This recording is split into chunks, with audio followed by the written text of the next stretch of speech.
नमस्ते, मैं डॉक्टर अनुजा केरकर।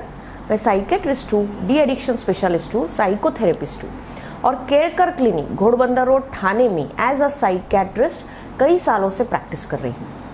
आज हम बात करेंगे बदलाव के बारे में, यानी बदलाव से कैसे हम खुद को एडजस्ट करें, how to deal with change. काफ़ी बार ऐसा होता है कि हमारे लाइफ में काफ़ी चेंजेस होते रहते हैं, काफ़ी बदलाव आते रहते हैं और हमें हमारे कंफर्ट जोन के बाहर जाकर इन चेंजेस को एक्सेप्ट करना पड़ता है, इनसे एडजस्ट होना पड़ता है। उसमें एडजस्टमेंट इश्यूज भी आते हैं और एडजस्ट करते करते कहीं ना कहीं वो स्ट्रेस क्रिएट होता है। तो अब इन चेंजेस को हम कैसे हैंडल करें? सबसे पहले सेलिब्रेट योर शॉर्ट आउटकम्स, यानी जो भी चेंज की वजह से आउटकम्स आए हैं, यानी जो बदलाव आया है, जो रिजल्ट आया है, उसे सेलिब्रेट कीजिए।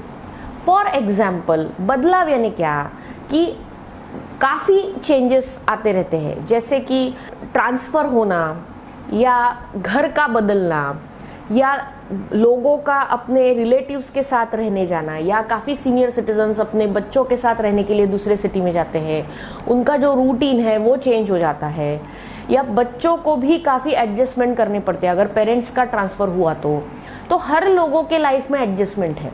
अभी फॉर एग्जाम्पल एखादे इंसान का ट्रांसफ़र हो गया जॉब की वजह से, अब वो उसको एडजस्टमेंट है, लेकिन अब ये एडजस्टमेंट तो ज़रूर है, लेकिन उसमें सेलिब्रेट कीजिए कि पॉजिटिव आउटकम्स क्या है, यानी उसमें से मुझे क्या क्या फ़ायदे हो रहे हैं। भले ही चेंज है मेरे लाइफ में, लेकिन मुझे नए फ्रेंड्स मिल रहे हैं, मेरे घर के पास ऑफिस है, या फॉर एग्जांपल कि बड़े सिटी में मैं जा रहा हूँ, या अगर मुझे ज़्यादा रश पसंद नहीं है, ज़्यादा रोज़ का ट्रैवलिंग पसंद नहीं है, और अगर मैं छोटे सिटी में शिफ्ट हो रहा हूँ तो फिर मुझे छोटे सिटी में मेरा टाइम बच रहा है, ज़्यादा टाइम मैं अपने फैमिली के साथ स्पेंड कर रहा हूँ, या अच्छी स्कूल है मेरे बच्चों के लिए, या मेरे ऑफिस का जो एटमॉस्फेयर है वो काफ़ी हेल्दी और पॉजिटिव है। सो ऐसे छोटे छोटे आउटकम्स आप सेलिब्रेट करना चाहिए। दूसरा है कि accept the positive change, and जैसे मैंने कहा कि change is the only constant thing, और जो भी चेंजेस है सब में हमारे कंट्रोल में मैक्सिमम चीज़ें नहीं होती है, they are out of our control. जो भी चेंजेस होती है तो अभी वो उसके लिए हम कुछ नहीं कर सकते हैं। सो एक्सेप्ट द चेंज, यानी हम अगर एखादे इंसान को अपने पेरेंट्स के यहाँ जाके रहना है, या एखादे सीनियर सिटीजन को अपने बच्चों के साथ जाके दूसरे सिटी में रहना है, तो अब उसके लिए काफ़ी सीनियर सिटीजन्स को स्ट्रेसफुल लगता है कि हमारा गांव छोड़ के, हमारा जो रूटीन लाइफ छोड़ के नए जगह पे जाना, वहाँ एडजस्टमेंट करना। लेकिन ये चेंज आपके हेल्थ के लिए ज़रूरी है, ये कहीं ना कहीं एक्सेप्ट करना ज़रूरी है। उसके साथ साथ काफ़ी लोगों का जॉब चेंज होता है, जॉब चेंज में उनको वो भी स्ट्रेसफुल लगता है कि अभी नया जॉब, नए लोग, नए एटमॉस्फेयर में रहना है, ट्रैवलिंग है। तो ये जो है इसे हम एक्सेप्ट करना ज़रूरी है। काफ़ी बार जैसे मैंने कहा कि अगर ट्रांसफ़र हुआ है तो वो चेंज आपके कंट्रोल में ही नहीं है, it is out of your limits, out of your control, तो उसके लिए आप कुछ नहीं कर सकते हो। तो इसलिए accept the change as it is. Third is stick to your routine. काफ़ी बार ऐसा होता है कि चेंज आने की वजह से डिस्टर्बेंस बहुत आता है और हमारा जो रूटीन है वो हम फॉलो नहीं करते हैं। फॉर एग्जाम्पल, अगर काफ़ी मेरे पास कंसल्टेशन के लिए आते हैं कि how to take out myself from my breakups. काफ़ी गर्लफ्रेंड बॉयफ्रेंड्स आते हैं कि हमारा ब्रेकअप हो गया है, हम ये चेंज को कैसे एक्सेप्ट करें। मैं उन्हें वही सलाह देती हूँ कि ठीक है, ये एक इंसिडेंस था, वो वर्कआउट नहीं हुआ है आपके लाइफ में रिलेशनशिप, और ये अभी इंसिडेंस हो गया है। अभी आप आपका रूटीन जो है वो वैसे के वैसे ही शुरू रखिए। आपका ऑफिस जाना, आपका फ्रेंड्स से मिलना, आपका जो रेगुलर एक्सरसाइज का टाइम है, खाने का टाइम है, या फिर जो भी आपका एक्टिविटीज़ का टाइम है, वो आप रूटीन में शुरू रखिए। तो वो आपके रूटीन को आपको वैसे के वैसे शुरू रखना बहुत ज़रूरी है।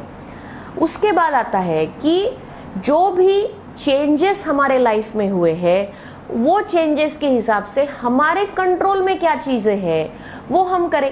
फॉर एग्जाम्पल, जैसे मैंने कहा कि चेंज में काफ़ी चीज़ें मेरे कंट्रोल में ही नहीं है, वो घटनाएं घट चुकी है, मेरे हाथ में नहीं है।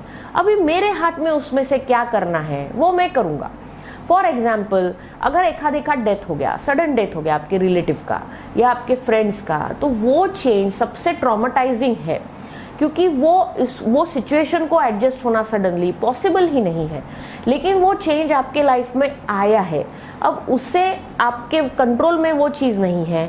जो चीज़ें आपके कंट्रोल में है, ये देखिए, आप आपके रूटीन को फॉलो कर सकते हैं, आप उनके अच्छे मेमोरीज को चेरिश कर सकते हो, अच्छे चीज़ों को याद रख के उनको याद रख सकते हो, उनके जो रिलेटिव्स हैं, उनके जो नियर डियर वंस हैं, उनके साथ टाइम स्पेंड कर सकते हो ताकि उनको कंफर्टेबल लगे, और अपना जो भी रूटीन है वो वैसे के वैसे शुरू रख सकते हो। तो ये है कि which are not in our control और which are in our control, वो चीज़ें हम करें। उसके साथ साथ हम काफ़ी बार ऐसा होता है कि बहुत उदास हो जाते हैं, हमें कुछ करने का मन नहीं करता है, we become harsh with ourselves, यानी नहीं करना है, बहुत स्टबन हो जाते हैं, रेजिस्टेंस क्रिएट हो जाता है, खुद को हम तकलीफ देते हैं।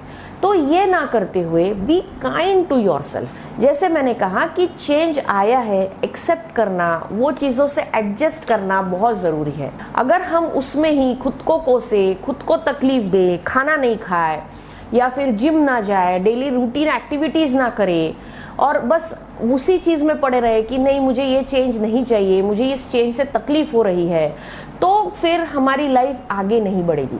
इसलिए be kind to yourself, accept the change. और अगर ऐसा हो रहा है कि जो भी मैंने जैसे कहा कि ये सब चेंजेस आए हैं, मुझे एडजस्टमेंट इश्यूज हो रहे हैं, मेरे से ये सब चीज़ें एक्सेप्ट नहीं हो रही है, then seek a professional help if needed. कि मेरे से नहीं हो रहा है, कुछ लोगों को एडजस्टमेंट इश्यूज की वजह से डिप्रेशन आने लगता है या एंग्जाइटी इश्यूज शुरू होते हैं या इंसोम्निया शुरू हो जाता है, तो उसके लिए आपको प्रोफेशनल हेल्प लेना ज़रूरी है। मेरे वीडियो अगर आपको अच्छे लगे तो आप लाइक कीजिए, शेयर कीजिए, सब्सक्राइब कीजिए। धन्यवाद।